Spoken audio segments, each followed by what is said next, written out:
جنت نہیں تھی آپ کو، اس کو جنت بنانا ہے یا اس کی جنت پن کو باقی رکھنا ہے، اس کے جنتی وجود کو ویسا ہی رہنے دینا ہے جیسا کہ یہ ہونا چاہیے۔ یہ پروگرام، اس پروگرام میں آپ حصہ دار ہیں یا نہیں، یہ ہے اصل مسئلہ۔ اب اس جنت، اس دنیا کو جنت بنانے کا ایک پورا پروگرام ہے۔ اب آپ کیا اس پروگرام میں حصہ لیتے ہیں یا نہیں لیتے، جب آپ کو طے کرنا ہے۔ اب آپ کہیں کہ میں نماز پڑھ کے جنت لے لوں گا، نہیں ملے گی جنت۔ آپ کہیں میں روزہ رکھ کے جنت لے لوں گا، نہیں ملے گی جنت آپ کو۔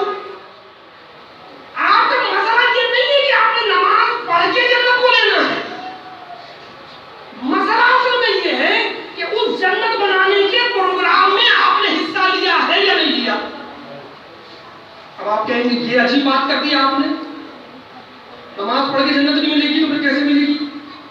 ہاں جنت ملتی ہے نماز پڑھ کے، لیکن اگر روح نماز کو عرض کر لیا جائے تو صرف نماز سے جنت نہیں ملے گی، صرف تسبیح سبحان اللہ سبحان اللہ سبحان اللہ میں نے کہا مان اللہ، فرشتوں نے اینٹیں رکھنا شروع کر دی اور پورا مکان تیار کر دیا۔ ہم روایات کو پڑھتے ہیں، اپنے حساب سے سوچتے ہیں روایت کو،